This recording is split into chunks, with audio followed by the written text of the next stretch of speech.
This is episode 12, Rights, Conspiracies, and the October Days. Good to have you back. Got a few announcements for the top of the show. Firstly, the story of the French Revolution will begin to be intermittently interrupted by a few interviews. I will be having some recorded discussions with a few of the history professors here at the University of Illinois, and they will take the place of a few episodes. These will happen sporadically, but I'll let you know at the end of every episode what the next episode will be about. And secondly, if you haven't already, please rate, review, and subscribe to Everything History. I discharged my last duty as King and Emperor. This is Everything History. Everything you hold worthwhile is at stake. We meant more to kids than Jesus did, or religion at that time. I consider myself the luckiest man on the face of the earth. With episode 12, we continue our journey through the French Revolution in August of 1789. Previously, we detailed the storming of the Bastille and the terror of the Great Fear. Ending our account of the Great Fear with Perigny's words, quote, "It is impossible to be sure now, and for the immediate future, where to live in France. The king is in a state of despondency. He says that there is nothing he can do," end quote. This was sadly the case during the weeks and months following the outbreak of revolution in July, and if you have not listened to the previous episode, I strongly advise it, for the Great Fear is an endlessly fascinating subject. Also realize as we continue the story that as the government functions in this episode, chaos is being conducted throughout France. Now though, we continue our story back in Paris with the proceedings of the National Constituent Assembly. Previously, the Assembly had dissolved feudalism through their August decrees, and the delegates pushed for more legislation. Not just any legislation, though. The Assembly wanted to create a new, written French constitution, and our endlessly interesting historical friend Marquis de Lafayette was at the center of these proceedings. Lafayette, now Commandant of the National Guard, proposed preceding the drafting of the Constitution with a Declaration of Rights, just as the Americans had done a year previously across the Atlantic. Inspired by his father mentor George Washington and his good friend Thomas Jefferson, Lafayette proposed a first draft in July entitled A Declaration of Rights. This draft echoed the sentiment and language of the American founding fathers, and in all honesty, Jefferson was the inspiration, to put it lightly, for many of Lafayette's words. Yet, despite Jefferson's personal editing of the first draft, he was turned away. But it did get the ball rolling for a sort of French Bill of Rights. While everyone in the Assembly agreed that a Declaration of Rights be constructed, they very much disagreed about what it should contain.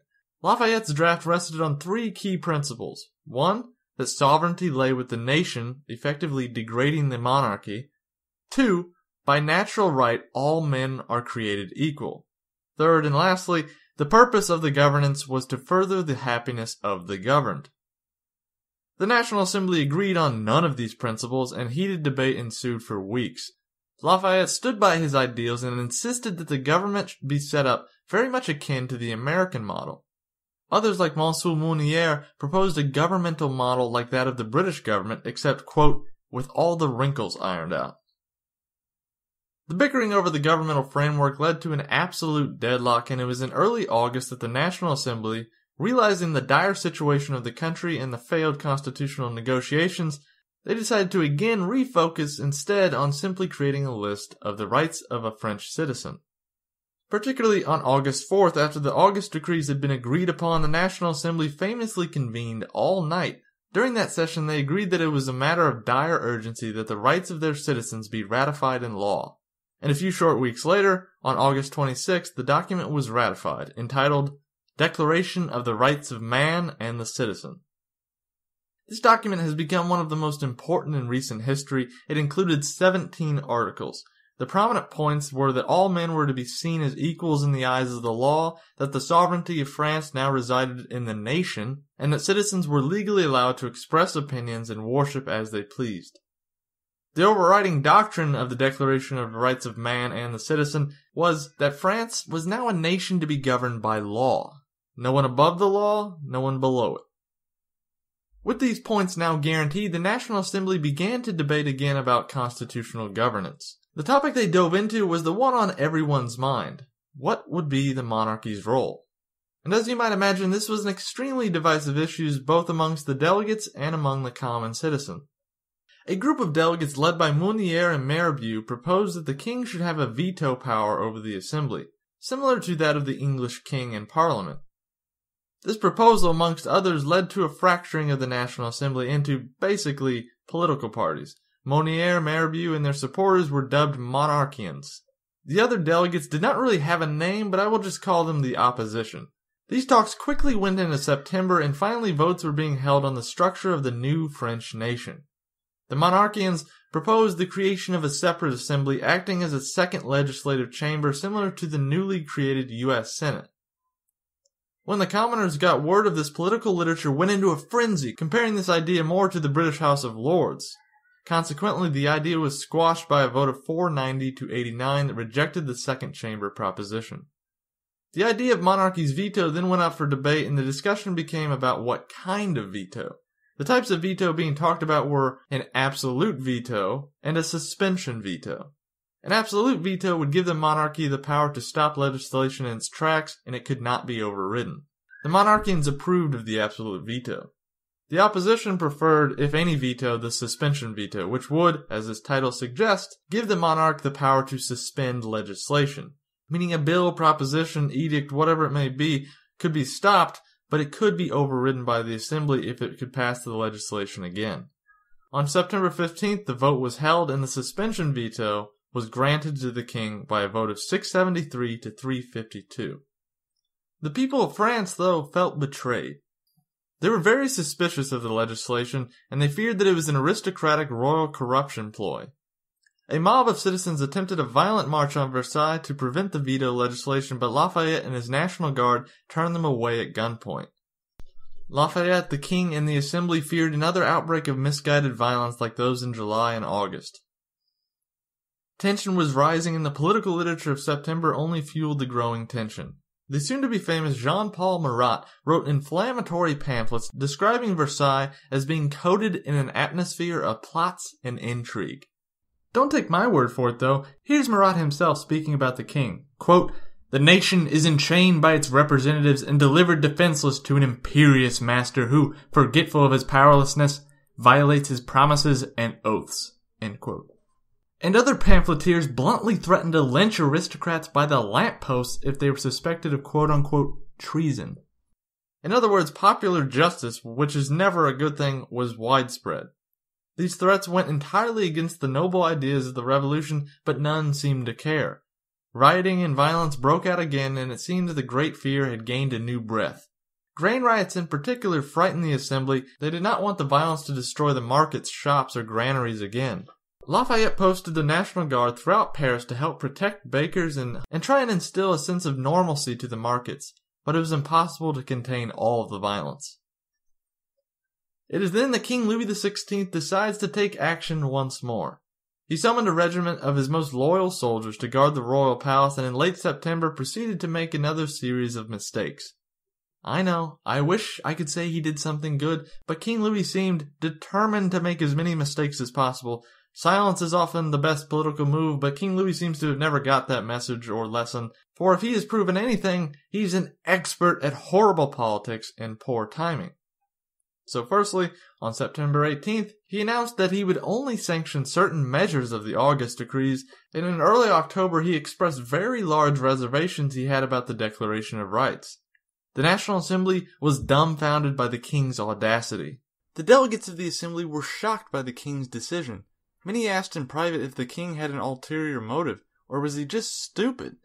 Did Louis really think he could reverse the assembly's legislation and maintain the peace at the same time? It is impossible to know for sure, but it is clear that King Louis was unaware of the ramifications of his clumsy actions. And perhaps worst of all for the assembly, they were now stuck between a rock and a hard place. If they resisted the king, the government might go into haywire. But if they did nothing, the people were poised to tear the hinges off what was left of a stable French society.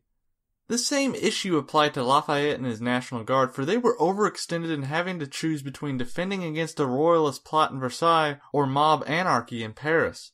No one truly knew what was happening or what was going to happen. It's hard for even historians to tell what happened in early October, and for the French citizens of the time, it must have seemed like chaos. There was no verifiable news, every pamphlet was drenched in bias, and everything anybody knew in October of 1789 was based on rumor and hearsay alone. Mix that with an already riotous population and you've got yourself a deadly historical cocktail. And before we get into the October days of 1789, let me present a letter from George Washington written in early October about the French Revolution. Quote, "The revolution which has been effected in France is of so wonderful a nature that the mind can hardly recognize the fact. If it ends as our last accounts to August 1st predict, the nation will be the most powerful and happy in Europe. But I fear, though, it has gone triumphantly through the first seizure, and it is not the last it has to encounter before matters are finally settled. In a word, the revolution is too great a magnitude to be effected in so short a space, and with the loss of so little blood. The mortification of the king, the intrigues of the queen, and the discontent of the princes and nobles will foment divisions in the National Assembly, and they will unquestionably avail themselves of every faux pas in the formation of the Constitution. Great temperance, firmness, and foresight are necessary. To forbear running from one extreme to another is no easy matter, and should this be the case, rocks and shelves, not visible at present, may wreck the vessel and give a higher toned despotism than the one which has existed before." End quote.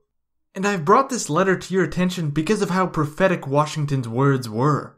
He noted that the actions in France thus far had been wonderful, but he suspected that the new nation was not yet done with its turmoil.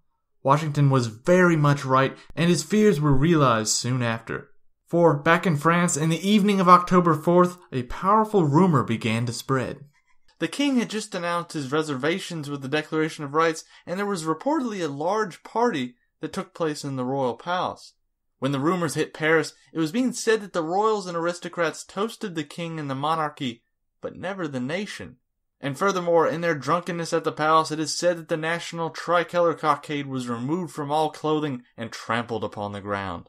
It is also during this time that reports of bread shortages and famine from the markets reached the royal court, and a salacious rumor spread that Queen Marie Antoinette is told to have said, quote, "Well, let them eat cake." There is no verifiable proof that this ever even happened. In fact, I will just say it. None of it actually happened. Not the party, not the queen saying this or that. But I will say again, fact and truth are two different things. Facts are what really happened, but that doesn't necessarily make it the truth. If the people overwhelmingly believe a rumor, then well, it's the truth. And when Paris learned of this party, which probably didn't happen, the desecration of the national cockade, which also didn't happen, and the queen's words, which also didn't happen, they went berserk. They did not need a second source. They fully believed that the royals were trying to re-seize power. The citizens of Paris began to mobilize, and this time around the mob was led by the women of France. Church bells in every district of Paris began to ring as a call to arms. Thousands of women led the assembled groups on October 5th and began to march to Versailles. The mob was wielding pistols, muskets, sword, cannon, and all manner of deadly weaponry. The mob broke through the overextended National Guard, and the Women's March of October began. The leaders of the march announced that if General Lafayette attempted to stop them, they would hang him from the lampposts. And on the march, the crowd shouted revolutionary phrases and songs. One shout went, quote, "If the high-ups still make trouble, then the devil confound them. And since they love gold so much, may it melt in their traps. That's the sincere wish of the women who sell fish." End quote. Jean-Paul Marat's words were also read aloud, quote, "Open your eyes, shake off your lethargy, purge your committees, preserve only the healthy members, sweep away the corrupt, the royal pensioners and the devious aristocrats, intriguers and false patriots. You have nothing to expect from them except servitude, poverty, and desolation." End quote. They also shouted in unison, "When will we have bread?" for all to hear, and in their fervor began to demand the head of the queen. And General Lafayette proved to be no coward. He mobilized the National Guard, but found that many of his soldiers threatened mutiny if he stopped the march. Lafayette put aside his personal safety and tried to preserve order amongst his National Guard. He also decided to join with the march, and this was a wise decision because he could prevent mutiny and ensure that his soldiers were acting for rather than against the safety of the royal household and the assembly. By surrendering to the revolutionary fever, Lafayette hoped to give the march legality and prevent mass bloodshed. Lafayette then alerted the assembly and king by sending a fast rider to warn of the march. And as night fell on Paris, 15,000 of the guard set off for the palace as the sky began to rumble ominously. Lafayette, on his blazing white horse, rallied the guard and force-marched his soldiers to Versailles through a torrent of rain and thunderclaps to prevent anarchy from destroying the newly founded French government. Lafayette and the National Guard would sadly arrive too late. The Women's March arrived in Versailles in early evening 7,000 strong, and it now had a leader, at least a symbolic one. A woman on a black horse in direct contrast to Lafayette's, with a red coat wielding pistols, led the mob of citizens into Versailles. This woman, a former courtesan, which is a fancy word for prostitute, was Thérignoy de Méricourt. At this point in time, Méricourt was but a pretty symbol for a violent march, but she will soon take a larger part in the ongoing French Revolution. After arrival, the march stormed the National Assembly and essentially held the delegates hostage. They demanded that bread be ascertained for the hungry in Paris and openly accused the deputies of the Assembly of bribing millers to not produce grain. A group of delegates then urged the women to name the millers that had supposedly been bribed. They could not, and the Assembly accosted the crowd of so-called patriots for acting so violently without even a pretense of purpose or proof. The mob then unsheathed their blades and openly threatened violence on the National Assembly, but thanks to some calming words from the Assembly leaders, the mob were convinced to leave the Assembly be. Monsieur Mounier promised the women that the Assembly would do their best to relieve the famine as soon as they could. While not pleased, the Women's March did move on and turned its attention to the royal palace and King Louis. The king actually appeared to be struck with wisdom this day and agreed to meet with a spokesman of the Women's March. Louis agreed to accept all parts of the Declaration of the Rights of Man and the August Decrees. He also told the women that he and the government were doing all they could to supply grain. And when the negotiations ended, the mob was actually quite pleased, but still refused to disband. The citizen mob now desired that King Louis move his court to Paris. So as far as this march has gone, it's so far so good. No violence had occurred yet due to the Women's October March. The threat had not yet passed, though, and this was made even more obvious when Lafayette finally arrived. Around midnight, the National Guard marched in ranks despite the mud and misting rain into Versailles. Lafayette surrounded the royal palace with his 15,000 soldiers, placing his troops between the mob and the bodyguards of the palace. The tension was palpable, and even the great Lafayette had great trouble in maintaining order. Almost 25,000 people were within mere moments of massacring each other. It was then that Marquis de Lafayette disarmed himself and entered the royal palace, and he wasn't greeted happily either. It seemed that those in the palace suspected Lafayette was going to attempt a military takeover. It is said that as he ascended the steps to the royal quarters, one member of court said, quote, "There goes Cromwell." Lafayette heard the remark and retorted, "Cromwell would not have come unarmed." End quote. Despite these remarks, the king and Lafayette then held conversation until 2 a.m. The king agreed to disband the regiment of soldiers guarding the interior of the palace, and he also agreed to the Marquis's request to come under guard to Paris. But the king wanted to wait until he had talked it over with his family. So once again, all appeared to be well, and after Lafayette reported the news to the National Assembly and the citizens, he went to sleep at the grand hour of 5 a.m. When he awoke, though, hours later, Lafayette would find all his efforts squandered by patriotic idiocy. The standoff between the bodyguards, the National Guard, and the citizen mob finally turned violent in the early morning hours of October 6th. A large portion of the revolutionary men and women bursted by force into the royal palace, quickly decapitating 2 guards and firing at any opposition. And luckily we have several first-hand accounts from people like the Queen's chambermaid, Marquise de Ferrières, and many more. And I will tell you the following story based on those sources. Near dawn, a crowd of armed women and men poured into the palace courtyard and stormed up the stairs towards the royal quarters. Bodyguards mustered in the hall, but many fled in fear or even went turncoat. Then the doors to the royal wings were broken down where more guards, butlers, and maids fled. The conspirators then approached the queen's apartments crying, quote, "We are going to cut off her head, tear out her heart, fry her liver, and that won't be the end of it." End quote. A guard named Miomandre flew to the door of the queen's apartment, opened it hurriedly, and called to a lady whom he saw, quote, "Save the queen, they mean to kill her. I am alone facing 2,000 tigers. My comrades have been obliged to quit their hall." End quote. Miomandre shut the door and bravely awaited for the conspirators. One of them tried to stab him with his pike, but he parried the blow. Another conspirator struck Miomandre with a blow from the butt of his pike. Miomandre, streaming with blood, was left for dead. In the meantime, the queen then ran up to the private staircase leading to the king's apartment and knocked at the door of the antechamber. In the noise and confusion, her knocks were not heard, and she waited in fearful anxiety. At last the door opened. The queen entered, met her husband, and burst into tears, calling, quote, "Save me, my friends, my dear friends," end quote. The conspirators then broke down the doors leading to the queen's apartment. Approaching the bed, they stabbed it with their pikes. Then the grenadiers of the old French guards rushed up the staircase and sent the conspirators flying in fear. The whole palace was now the picture of the deepest consternation. The queen and the royal family had boarded themselves up in the private apartments. The queen standing in an open window with the king and children, while standing on a chair in front of her was the Dauphin, her prince son. As he ruffled his sister's hair, he kept saying, quote, "Mama, I'm so hungry," end quote. The queen, with tears in her eyes, told him he must be patient and wait till the turmoil was over. Shouting and scuffles could be heard near the barricaded door, and the queen cried, quote, "They're going to kill my son," and was struck by an involuntary spasm of fear.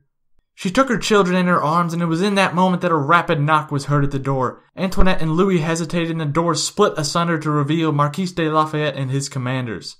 Lafayette looked like hell, but was relieved to see the royal household unharmed, and assured the king and queen that he and his commanders had put an end to the mayhem. The Marquis then recommended that the king and queen show themselves upon the balcony in order to calm the people. After much persuasion, the two monarchs did, and were cheered by thousands of gathered citizens. The people screamed, "Long live the king," and even "Long live the queen." And in a moment of circumstance and exaggerated chivalry, Marquis de Lafayette pinned cockades on the king and queen and bowed low to kiss the hand of his still terrified queen. The frightful conspiracy was put to rest, and Lafayette persuaded the royal household to move to Paris immediately, thus ending the October days of 1789. With the Women's March over and the October days calming down, the Declaration of Rights and the August decrees were secured. Soon the king, queen, and the royal household were ready for the move to Paris. In the morning of October 6th, surrounded by 60,000 men and women, the House of Bourbon was guided to Paris. I like to think that during the journey, in the tired, overwrought minds of Lafayette and King Louis, they were contemplating George Washington's sobering commentary that went, quote, "Great temperance, firmness, and foresight are necessary. To forbear running from one extreme to another is no easy matter. Rocks and shelves not visible at present may yet wreck the newly born French nation." End quote. And we will see next episode what other rocks and shelves descend upon the king, Lafayette, the Assembly, and their infant nation. And if you have any questions, comments, or concerns, please email the podcast at everythinghistorypodcast@gmail.com. That's everythinghistorypodcast@gmail.com. Thank you very much.